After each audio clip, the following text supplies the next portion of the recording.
ये class 12 physics के अंतर्गत लास्ट लेसन 3 का हम लोग आंकिक प्रश्नों का हल करेंगे। मैं सुनील सर आपका बहुत बहुत स्वागत करते हैं। तो आइए मेरे चैनल को सब्सक्राइब कीजिए, सब्सक्राइब का बटन अवश्य दबाइए। तो आइए क्वेश्चन नंबर 1 से शुरुआत करते हैं। देखिए कहता है कि किसी कार के संचायक बैटरी का विद्युत वाहक बल 12 वोल्ट है।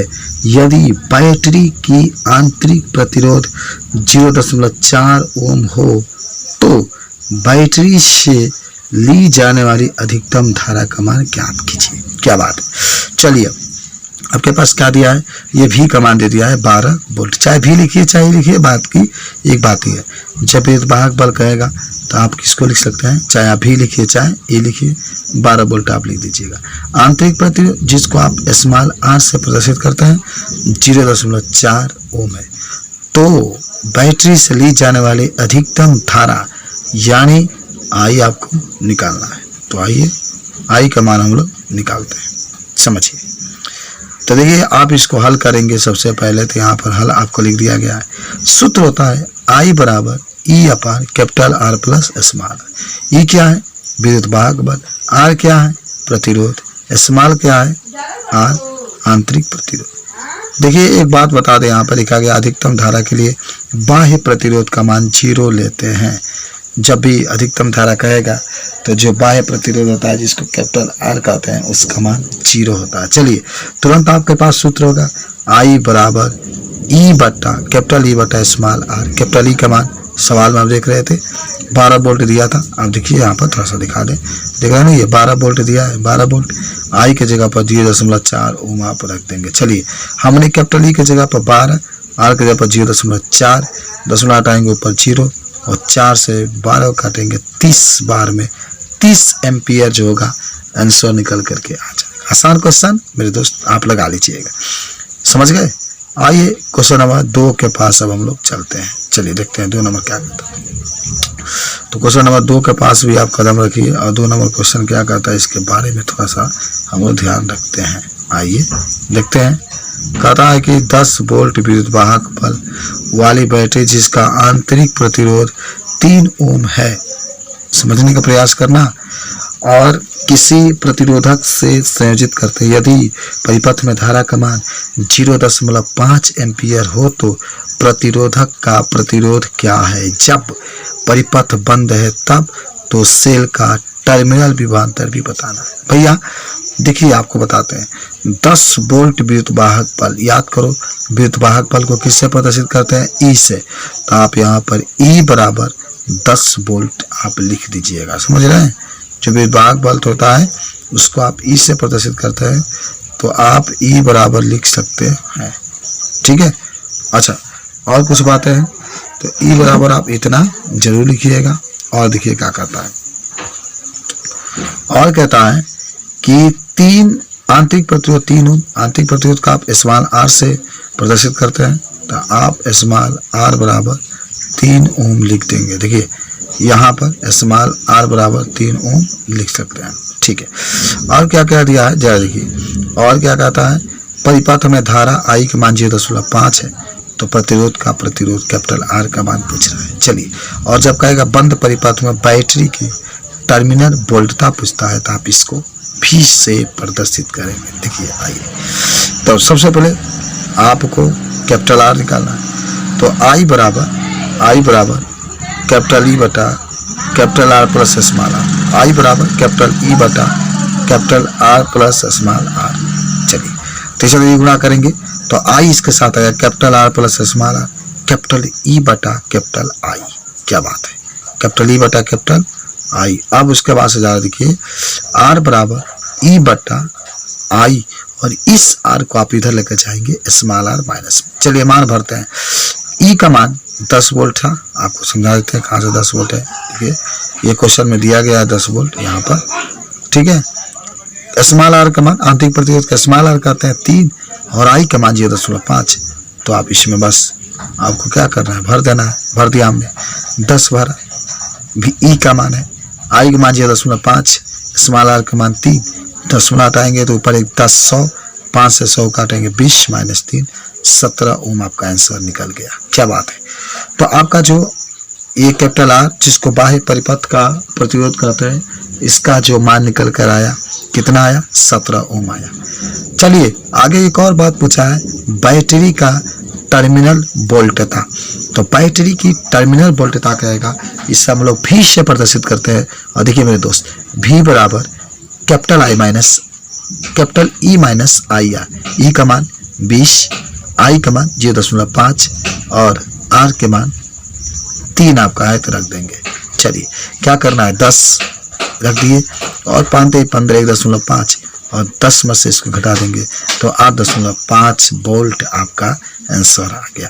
तो हमें दो इसमें क्वेश्चन था, एक तो बाह्य प्रतिरोध था जिसका मान आपने 16 ओम लाया और एक टर्मिनल वोल्टता था जिसका मान आप 8.5 वोल्ट लेकर के आए। चलिए ठीक है, आइए उसके बाद से आज फिर हम लोग आगे बढ़ते हैं और क्वेश्चन नंबर नेक्स्ट के पास चलते हैं।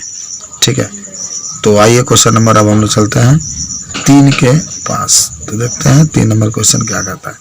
कहता है कि 1 ओम, थोड़ा और ऊपर कर देते हैं। 3 नंबर क्वेश्चन आपके पास जो कह रहा है, कहता है कि 1 ओम 3 का यह 1 ओम 2 ओम और 3 ओम के 3 प्रतिरोधक श्रेणी क्रम में जोड़े गए हैं। प्रतिरोधकों के संयोजन का कुल प्रतिरोध क्या होगा।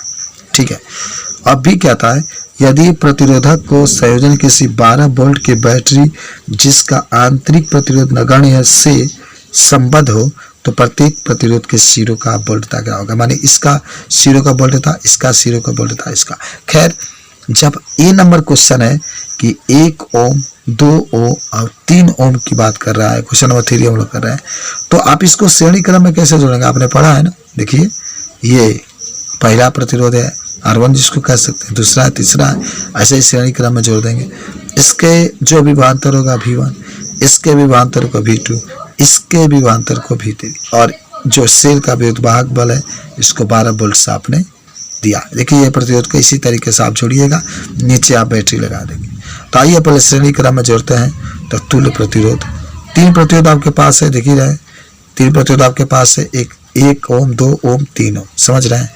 तो चलिए R1 का मान 1 ओम, R2 का मान 2 ओम, R3 का मान 3 ओम। ठीक है, जब आप इसको श्रेणी क्रम में जोड़ेंगे तो कैपिटल R बराबर, याद करो कैपिटल R बराबर R1 plus R2 plus R3।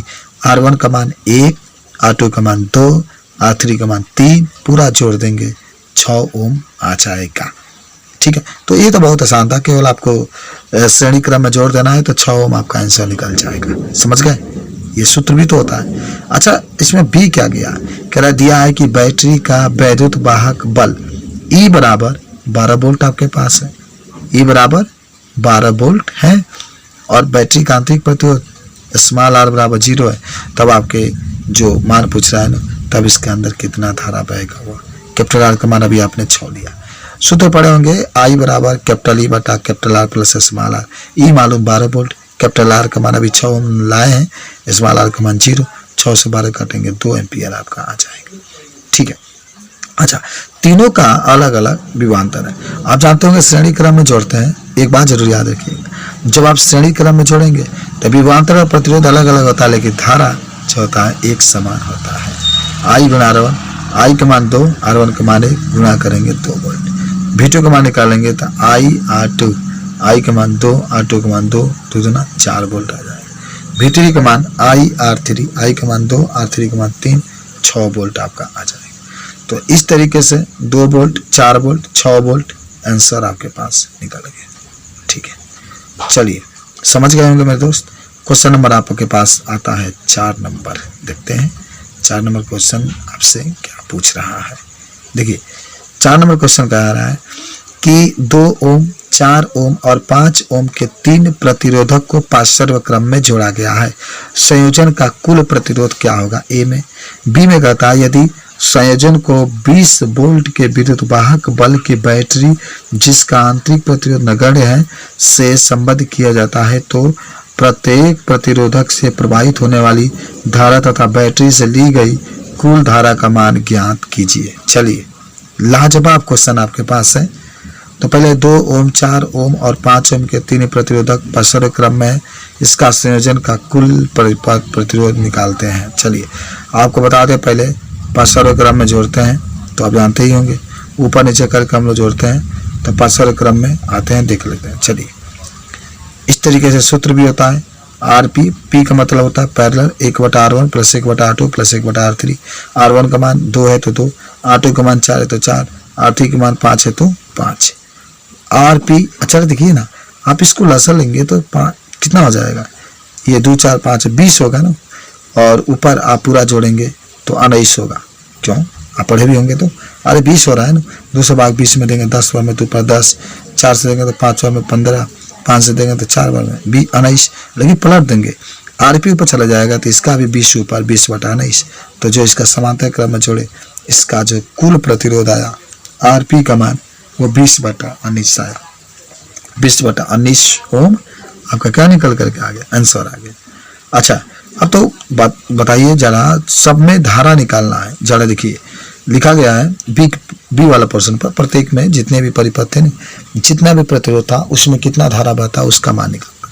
तो एक चीज मैं आपको बता दूं कि समांतर क्रम में प्रत्येक प्रतिरोध के सिरों के बीच विभवांतर समान होता है, लेकिन धारा अलग अलग होती है। तो प्रतिरोध आर में धारा कितना होगा, सबका धारा अलग अलग निकालना है, समझने का प्रयास करना बाबू। I1 बराबर V/R1, V का मान 20, R1 का मान 2 ओम है ना, 2 से भाग 20 में देंगे 10 एम्पियर आ जाएगा। प्रतिरोध R2 में धारा I2 बराबर V/R2, V का मान 20, R2 का मान 4, 4 से भाग 20 में देंगे तो 5 एम्पियर। प्रतिरोध R3 में धारा I3 बराबर V/R3, V का मान 20, R3 का मान 5, 5 से भाग 20 में देंगे तो 4 एम्पियर आपकी आंसर आ जाएगा। ठीक है, हालांकि बैटरी के द्वारा ली गई कुल धारा तो आप I बराबर I1 plus I2 plus I3 पूरा टोटल मान को ऐड करेंगे। I1 का मान 10, I2 का मान 5, I3 का मान 4, पूरा जब आप जोड़ेंगे तो 19 एम्पियर आपका आंसर निकल करके आ जाएगा। मेरे दोस्त 4 को क्वेश्चन आप सॉल्व किए। चलिए एक और क्वेश्चन हम लोग सॉल्व करते हैं। क्वेश्चन नंबर 5 के पास हम लोग चलते हैं। देखिए मैं पढ़ रहा हूँ क्वेश्चन। कहता है कि कमरे के ताप जिसे 27 डिग्री सेल्सियस पर किसी तापन अवयव का प्रतिरोध 100 ओम है, यदि तापन अवयव का प्रतिरोध 117 ओम हो तो अवयव का ताप क्या होगा। प्रतिरोधक के पदार्थ का ताप गुणांक 1.70 गुणा 10 के पावर -4 डिग्री प्रति सेल्सियस है। मेरे दोस्त देखिए एक चीज मैं बता दूं, 27 डिग्री टेम्परेचर कहेगा और उस पर प्रतिरोध कितना दिया है 100 ओम है, तो यहाँ पर R27 लिख दीजिएगा। R27 100 है तो 100 लिखिएगा। RT यदि तापन अवयव का प्रतिरोध 117 ओम हो, RT तापन का मतलब होता है टेम्परेचर वाला बात, तो RT का मान 117 ओम है। ठीक है, T पर किस ताप की बात करता है, ताप क्या होगा, T का मान निकालना है। और जो तापक गुणांक की बात करेगा ना, तापक गुणांक को अल्फा से प्रदर्शित करते हैं और अल्फा का मान 1.70 गुणे 10 के पावर -4 प्रति डिग्री सेल्सियस होता है। याद करो मेरे दोस्त। आइए आगे बढ़ते हैं। आपके पास सूत्र बहुत आसान है और आपको याद ही होना चाहिए। अल्फा बराबर RT हमेशा बड़ा होता है ना, ये RT माइनस R27 और फिर R27 और यहाँ पर T-27। याद करो T-27 कभी मत भूलिएगा। अल्फा बराबर RT माइनस R27 और बटा में R27 माइनस T-27। चलिए कुछ करना नहीं है, सब मान आपके पास है, बस उसी को मान को आपको रख देना है। देखिए